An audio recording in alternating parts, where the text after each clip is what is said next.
everyone. Welcome. What a beautiful turnout on this now cold time of year. Good evening. I'm Kara Carmack, the head of exhibitions and public programs here at the New York Studio School, and I'm honored to welcome you to our fall 2023 Evening Lecture Series and tonight's artist talk with Terry Winters. A reminder to those here on 8th Street to please silence all cell phones during tonight's event. We'll reserve time at the end for a Q&A with the audience. For those in the room, please raise your hand and I'll bring a microphone to you so our online audience can hear your question. For our Zoom audience, you can submit your questions by clicking on the Q&A button at the bottom of your screen. Following the lecture, please join me and our guests downstairs in the clay room for light refreshments and to continue the conversation. The New York Studio School is grateful to the following funders for their support of the 23-24 Evening Lecture Series: the National Endowment for the Arts, the New York State Council on the Arts, the New York City Department of Cultural Affairs in partnership with the City Council, the Robert Lehman Foundation, the Samuel H. Kress Foundation, and many generous individual contributors. Please visit our website to learn more or to make a donation to help keep programs like our Evening Lecture Series free. Now I'm delighted to introduce this evening's guest. Terry Winters examines the relationship between modernist abstraction, information systems, and the architecture of the natural world. While predominantly a painter, Winters is also known for his drawing and printmaking. Each of these media further his overall focus, where mark making is seen as a pictorial process, and each medium is used to reveal new subjects and possible meanings. Since his first one-person exhibition in 1982, he's exhibited widely in the United States, Europe, and Japan. Now please join me in offering a very warm welcome to Terry.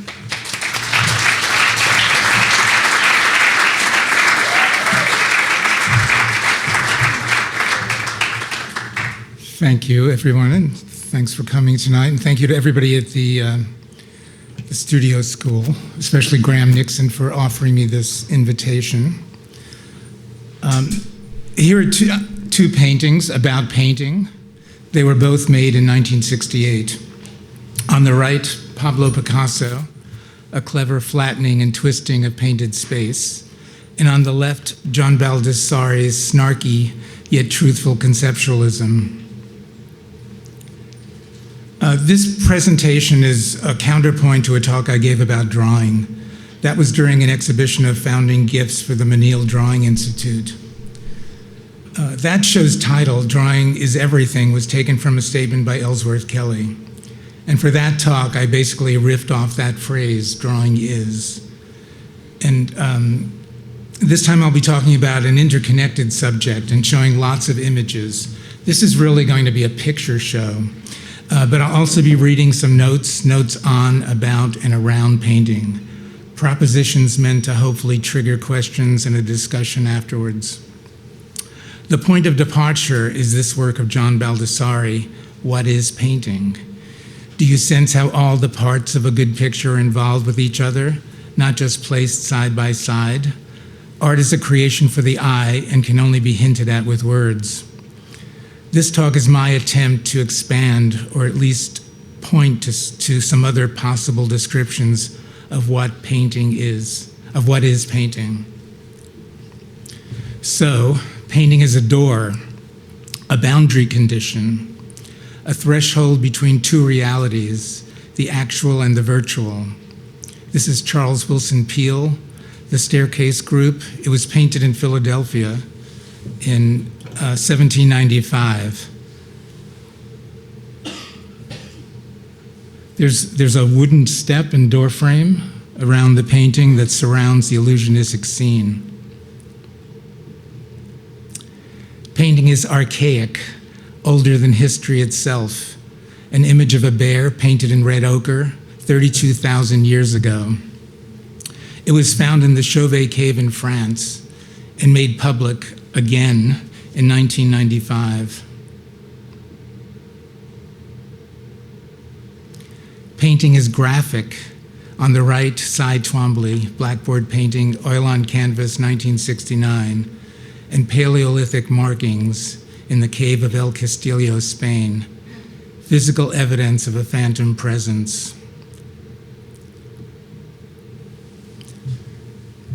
Painting is haptic, the merger of hand and eye, a demonstration of optical and material intelligence, an alchemical emblem, a woodcut from 1622, and on the left, a lump of graphite.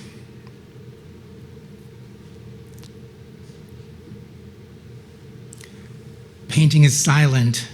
That is John Baldessari's point. And this is Willem de Kooning's Whose Name is Writ in Water from 1975. That title is John Keats' epitaph. On the left is Keats' gravestone from 1821. John Keats said, "Silent forms dost tease us out of thought."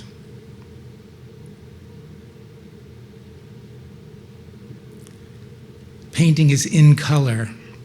Color is pigment, color is light, color is a spectrum of physical properties and powers. Here is Charles Blanc and a chart from his book, The Grammar of Painting from 1879. Blanc developed a theory of primaries, secondaries, and simultaneous contrasts. This was the application of color as affected by Delacroix and Van Gogh. Vincent van Gogh said, "Color illuminates its own frequency."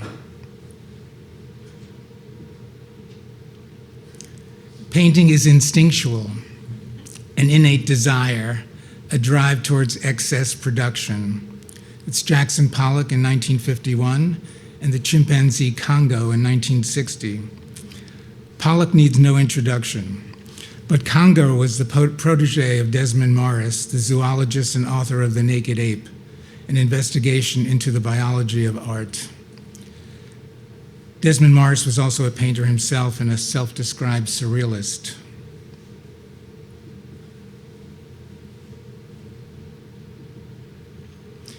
Painting is traditional, a folk art, a popular art, an art for amateurs. This is Edward Hicks' The Peaceable Kingdom from 1833. Bob Dylan said, "Traditional music is based on hexagrams, vegetables, and death." Those same fundamentals apply to traditional painting.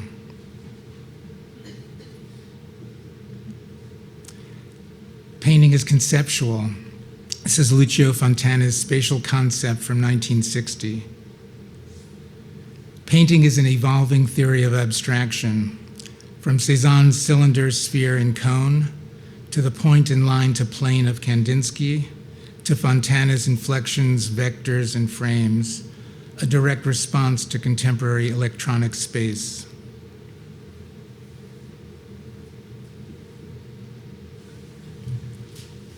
Painting is spatial. Space happens in painting. It's unavoidable and inevitable. Sun Ra said, "Space is the place." Painting can take you to that place. On the right, the Webb telescope's first ultra-deep field. It's our furthest and most detailed view of the visible universe. Every point of light seen here is a galaxy. And on the left, Kazimir Malevich's Black Square of 1913, a mathematical region of pure feeling. And at this point, some serious paint film defects. Painting is a map.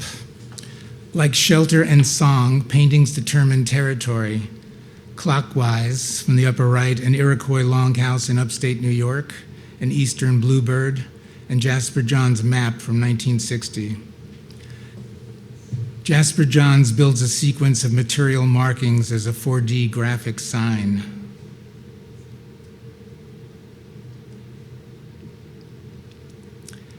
Painting is a model, a representation of a structure, a system, or an entity. It's Piet Mondrian, Pier and Ocean from 1915 on the left, and Rebecca Warren's Pretty Discreet from 2004.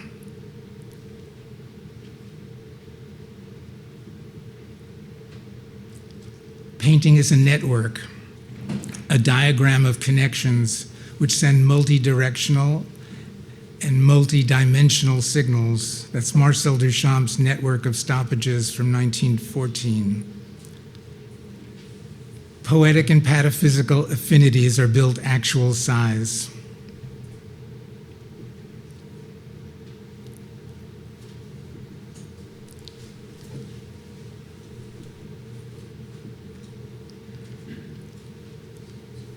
Painting is a story. Every story should have a beginning, a middle, and an end, but not necessarily in that order. This is Elizabeth Murray's Back in Town from 1999.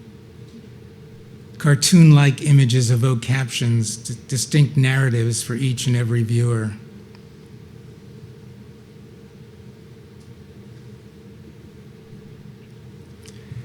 Painting is a game, play with purpose, both relational and performative. This is Peter Bruegel, Children's Games from 1560. To play a game or to paint a picture is to answer a question with a question on a move-by-move basis.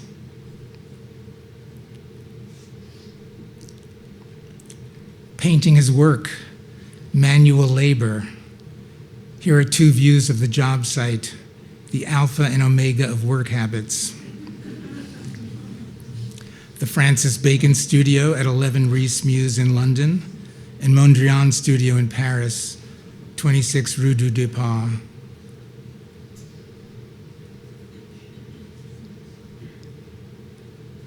Painting is a calling, a vocation, a mission statement. Like Wallace Stevens' Necessary Angel, painting repossesses reality through the imagination. On the left, Sigmar Polka's Higher Beings Command, paint the upper right-hand corner black from 1969. And on the right is Rosie Lee Tompkins' 3 Sixes from 1986. For Tompkins, a quilt maker, every patchwork was a prayer. Rosie Lee Tompkins said something pertaining to God.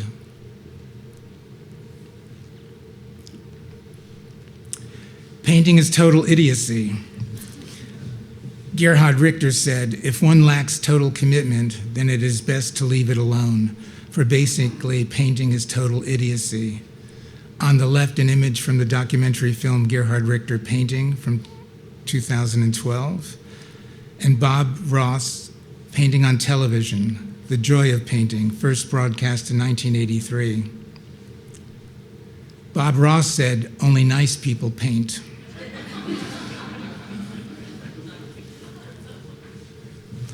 Painting is technical, a technology for making invisible forces visible in themselves.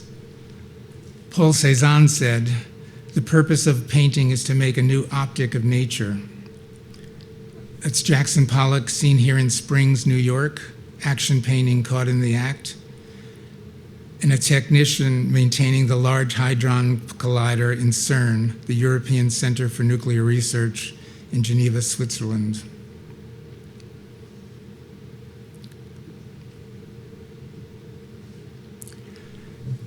Painting is spiritual, a precision instrument calibrated to render ghostly presences and incorporeal beings. Seen here, an unidentified Tibetan painter inspecting his brush. An Atanka painting, artist unknown, circa 1900. A Bhava Chakra, the wheel of life and death.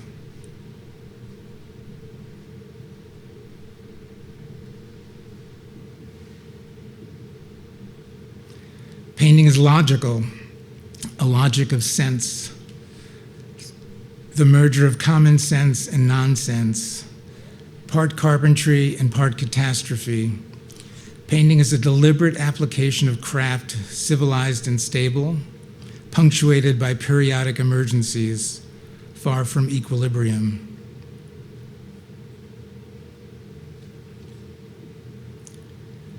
Painting is morphological, a study of forms, forces, and expressive meanings.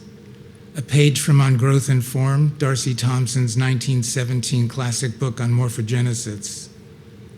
And on the right, Pollock again, here hiding behind a pelvic bone.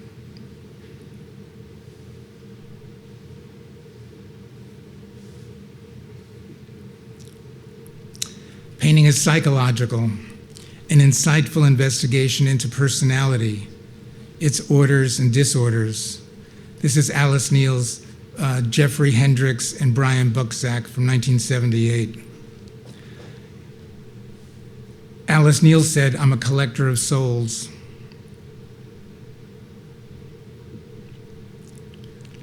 Painting is alive, a vitalized geometry of animated scenes. Entities can appear in real, imaginary, and symbolic registers. This is Hermann Rorschach, ink blot from 1921. Rorschach, a Swiss psychiatrist, introduced a set of 10 ink blots as a projective method of psychological testing.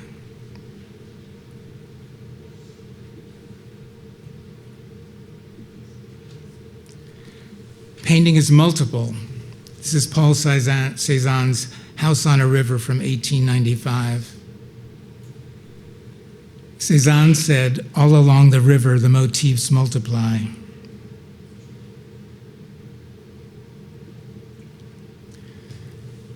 Painting is an optical surface, a manifold of meanings, both deep and superficial. This is Velázquez Las Meninas from 1656. A variety of perspectives are united as a complex of viewpoints. And Andy Warhol's Tuna Fish Disaster of 1963. Andy Warhol said, "If you want to know about Andy Warhol, just look at the surface of my paintings."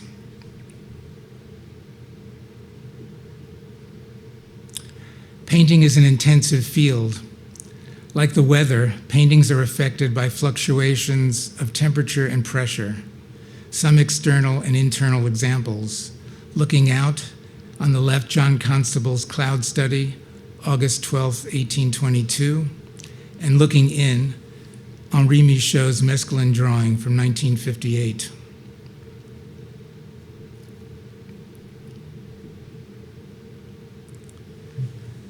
Painting is a pattern language.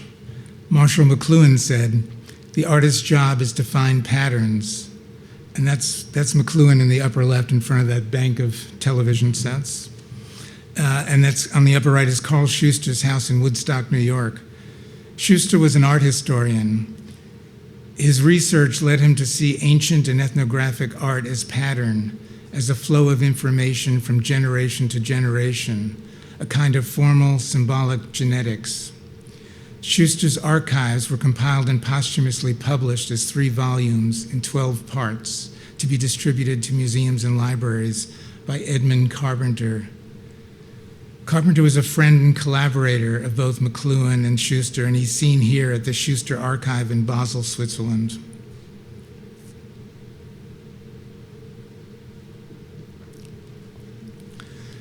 Painting is woven, a warp and weft of image making. Günter Stossel, head of the Bauhaus Textile Workshop, said, "Pictures made of wool." Her successor, Annie Albers, said, "Building a whole out of a single element." Textile traditions are arguably our richest pictorial heritage, constructed almost entirely by women, mostly anonymous. On the right is Annie Albers' wall hanging from 1926. It was destroyed in Germany during the Second World War and rewoven by Stossel in Switzerland in 1966. That's Annie Albers at Black Mountain College, Asheville, North Carolina in 1937.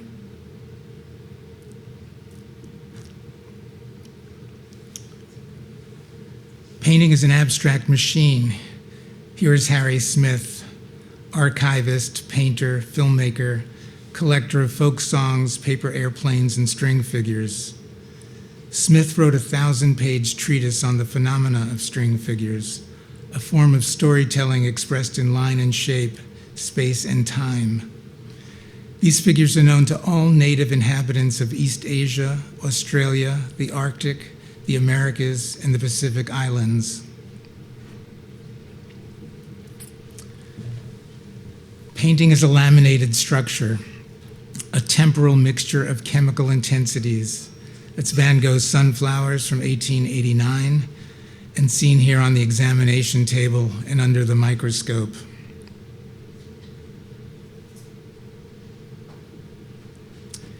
Painting is a recording device capable of remarkable visual accuracy. That's a view of Delft from 1660 by Johannes Vermeer, and the Duchess of Alba in 1797 by Francisco Goya. The Duchess is pointing to Goya's signature, which is seemingly scratched in sand. Impossible to read in this slide.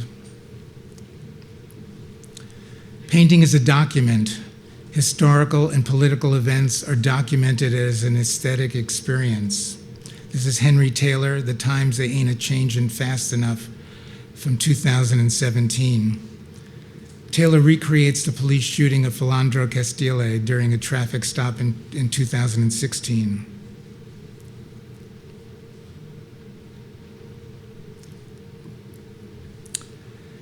Painting is a body, a physical object in the flesh. Substance becomes appearance as figure and form right before our eyes. This is Titian's The Flaying of Marsyas from 1575. Painting is surprising. John Tukey said, "The greatest value of a picture is when it forces us to notice what we never expected to see."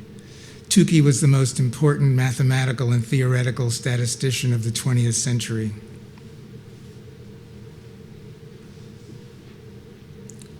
Painting is mysterious, a kind of magic. The mystical message from Bruce Naumann's Window or Wall sign from 1967. The true artist helps the world by revealing mystic truths. Painting is comedy and tragedy, sometimes both at the same time. This is James Ensor's The Red Judge from 1900 and Martin Kippenberger's Underwear Painting from 1988.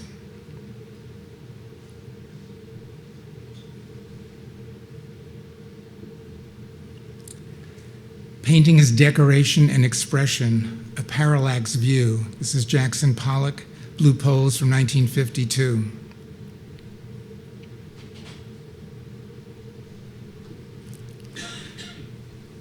Painting is contemporary. Paintings of the past are not really past. They are a given, an inheritance, our collective archive. This is Hercules Sager's Mountain Valley with Fenced Fields from 1615. Sagers is always inspired and inspiring. He made printed paintings. Each image is a variation, an evolution of process and material. Here, an etching, dry point, oil, and watercolor on paper. This work is only 6 inches high, but feels as enormous as the mural-sized Pollock.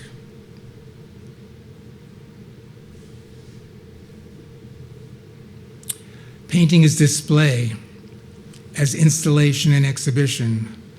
Clockwise from the upper left, a Wunderkammer in the 16th century Naples, a cabinet of curiosities.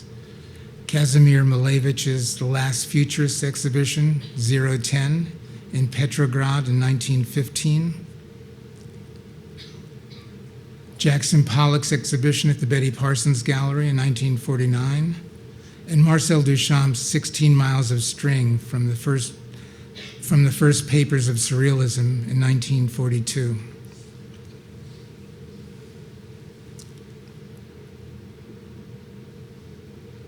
And this is an installation of my own paintings and drawings. My last exhibition here in New York at Matthew Marks Gallery in 2021. The show is called Table of Contents and included 12 paintings, both on linen and paper, plus a group of 26 ink and graphite drawings. This was the entrance to the exhibition. This is the first 3 drawings. The drawings are one work, each sheet a loose leaf divider tab. They're numbered 1 through 25, plus one labeled Table of Contents, the exhibition's title. Each drawing is 11 by 8.5 inches, the standard American stationery size. For this work, the organizing principle was simple: the existing set of 26 sheets, plus whatever current interests and feelings I had over a specific slice of time.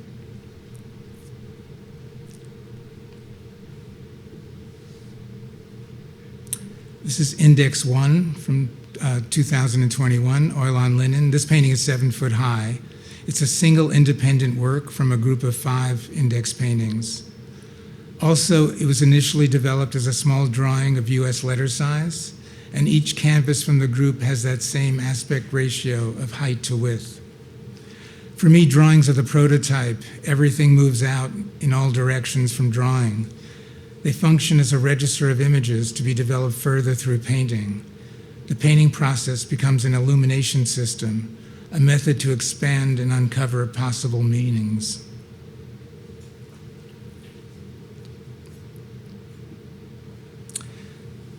Two other paintings from the group, Index 3 and Index 2.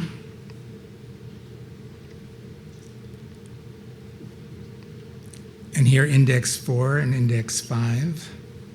I'm just showing you the exhibition, basically. Oil paintings on paper. 5 total were shown on a variety of double elephant sheets. They're roughly 40 by 30 inches. The paper size was first developed in 1826. Its unusually large measurement, the double elephant, was developed to accommodate J.J. Audubon's life-size depictions of birds. This is one of the paintings on paper, Echo from 2020.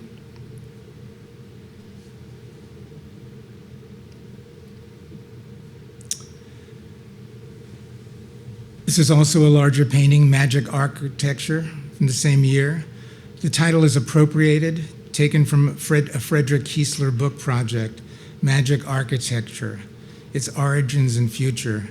Kiesler was a visionary artist and architect, and this was a history of human habitation. Ultimately unpublished, it was his search for an architecture that mediates between dream and reality. Frederick Kiesler said, "All ends meet."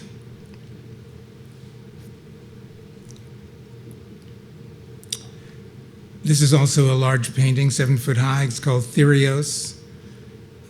A therios was a large oval shield used by Hellenistic armies from the 3rd century. And therios derives from the Greek word thera, which means door. And as I said at the beginning, painting is a door. So this is the last slide. Thank you so much, Terry. Good to learn.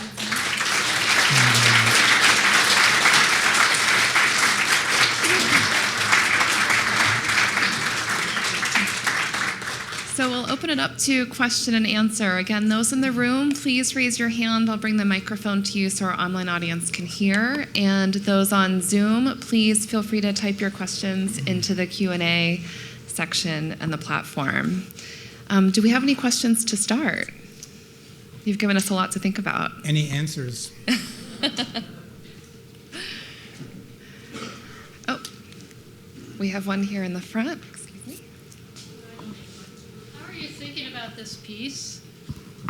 I mean, how are you thinking about it? As a painting, as a print, as information? It's a painting. It's a painting. What? It's a painting.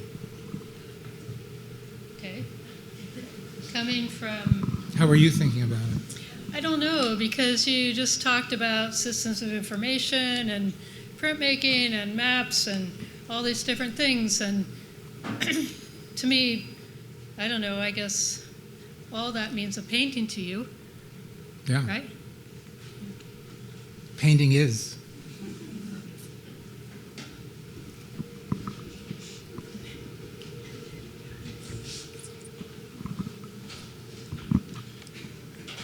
The painting that you called Thera. Bryce Martin also made a great painting called Thera. And I wonder if there's a connection between those in your mind. And you and Bryce showed at the same gallery for a long time, and he died this year, and he has a great exhibition up right now. And I wonder what you think about that. If you have anything to say about any of that. Well, this painting is called Therios, it's not Thera, but I know that painting of Bryce's, and he's been somebody who was very important to me. And I think, Bryce helped to invest a kind of minimalist aesthetic with a materiality and a reference towards subject matter outside outside the self-reference of so much minimalist work. So he was someone when I was still in school who was someone who was very important to me. We have another question back here. Thank you. I'm interested in your view on the repetition and whether that's part of the... Repetition of my talk? No, in the work itself. And whether that's part of the spiritual experience for you.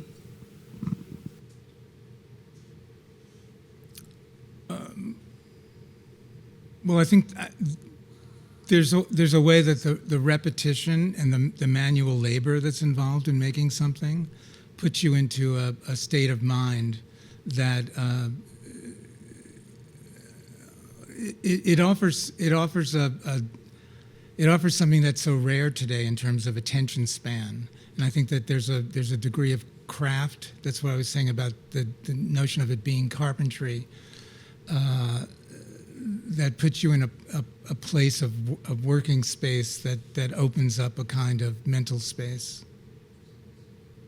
But I think that the other element of the catastrophe is incredibly important to painting, because I think it's more than the repetition. It's where the repetition builds towards a kind of catastrophe, where the order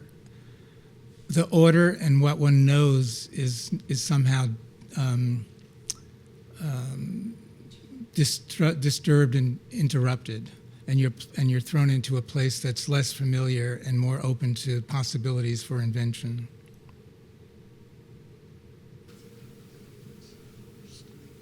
Terry, we have an online question that is asking about the specificity of the painting is, and the question is, can some or all of that be applied to other forms of art making? I imagine so. I mean, yeah. I mean, it's an approach. It's an approach, and so painting is my approach, and what I hope to build into that discipline. Do you think that one painting can hold all of the ises that you outlined for us today? No. I mean, it's a consolation to think about the activity itself. I mean, each painting offers its own rewards and its own territories.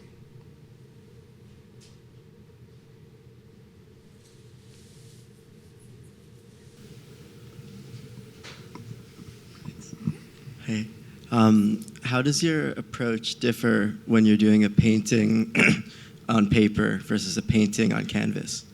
There's no difference, really.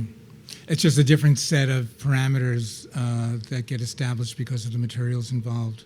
So that, the size, the material, the time frame of what one is doing, it affects the ultimate outcome of what the image is. So they're all component parts of the process. But my approach is basically the same. A material difference? Yeah. I mean, I think that, for a long time I had wanted to work on paper in a way because of the way that the paper absorbs the oil, and the drying times are different, and it affords a different speed and a different material buildup of the surface. Thanks.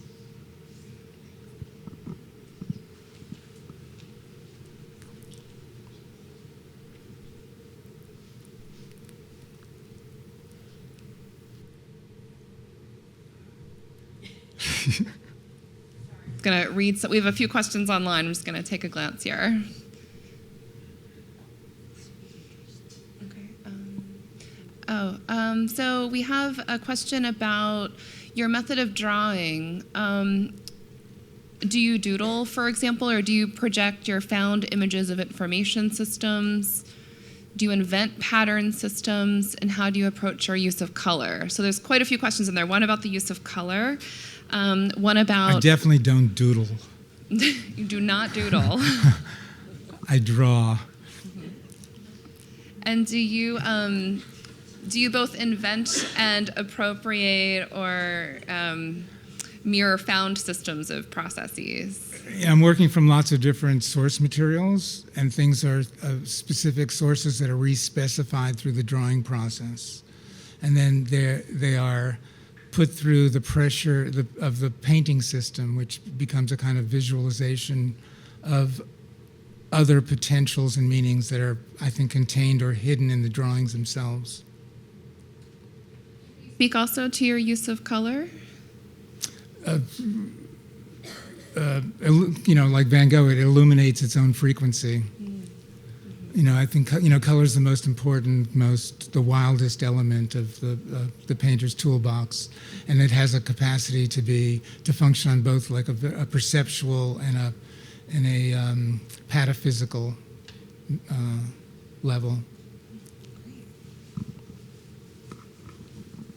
Thank you for your talk. I'm curious if you allow yourself to engage in the conversation after the work is made and complete, or do you allow the viewer experience to be its own without your engagement? Do you understand my question? I think so, but I think the talk answered that question. Okay. It stands for itself. We have another question, Terry, that is, what isn't painting? What isn't painting? That's an even bigger question. That's part 2. Right.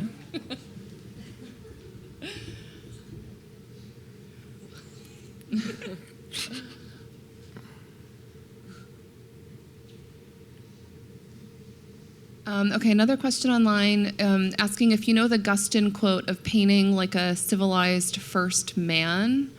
That is, do you think about returning to a totally instinctual, felt way of painting during the painting process? It's an element, it's a part of it. I don't know the quote, but I think painting is archaic. It's a very physical activity that that accesses dimensions that can't be accessed any other way. And I think it becomes increasingly important in a digitalized age to use this analogical system to see what other kinds of meanings are involved in the electronic spaces we're inhabiting. Great. I'm curious to hear your thoughts, if you have any, about generative artificial intelligence and whether or not that has a space in painting, whether that's like a source of inspiration or a tool to achieve some desired effect, and whether that's like a progression that you see in the art world or something that you sort of despise. I don't know if you have any thoughts about No, I mean, that. digital technologies have a big place inside of painting. I mean, it opens up another space and another dimension for painting to occupy and investigate in the same way that photography and film did for painting. So it allows for a kind of investigation of those spaces that couldn't be accessed in some other way. I don't know enough about the way that AI can be applied to it at the moment.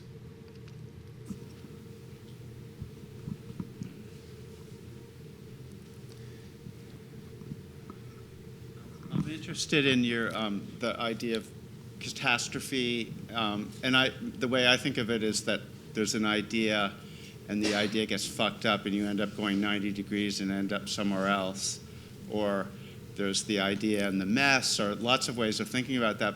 So I don't know, but my real question is, do you have a catastrophe in most of your paintings while you're making them?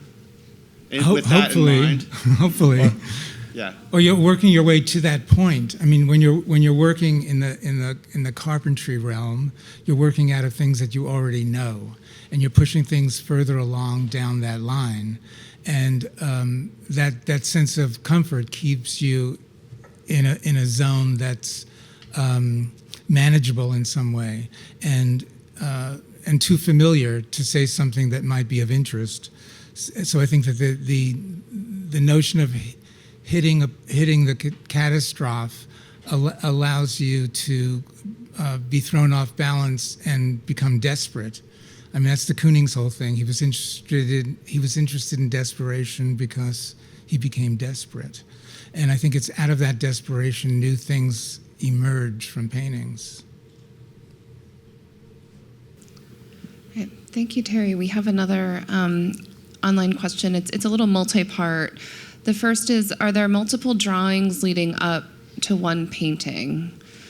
And then how regimented are your choices, and what are your sources when it comes to your palette? Do you understand them, each work, to have some sort of internal logic?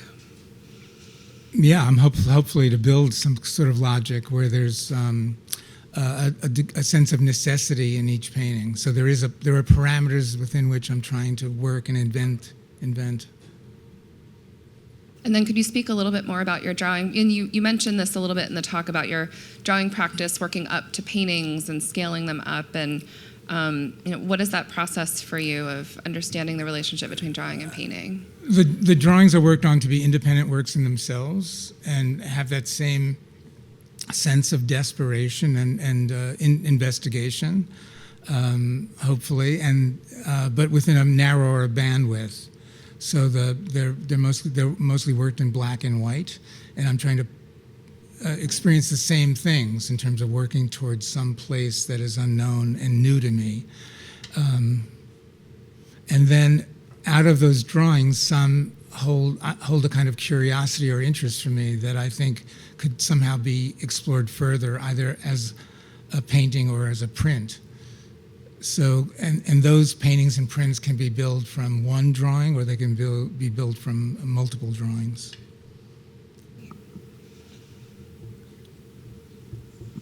Could you speak to which artist's work you admire? Who would you go out of your way to see, past or present? I just showed a whole bunch of them. Let's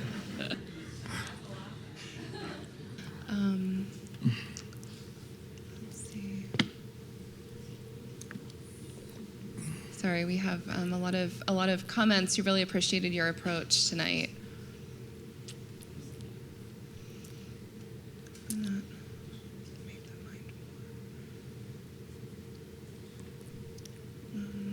Do we have any other questions in the room for Terry? Oh, yep. Down in front.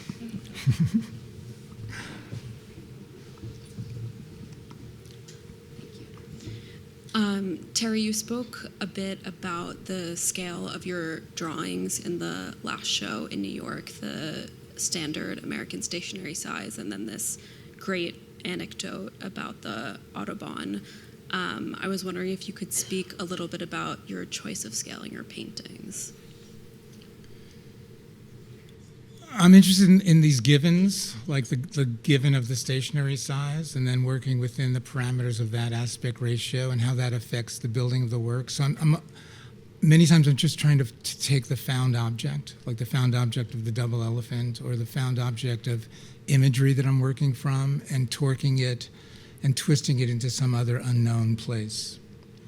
The question of the scale is really a lot about that trying to maintain that far from equilibrium state, so that if I'm working on lots of small drawings, I'm trying to put the paintings under a different kind of pressure, either through changes of size and changes of scale and changes of material, and how those things also help to keep me off balance and propelling me forward towards trying to discover something new in the potential of the images that are appearing.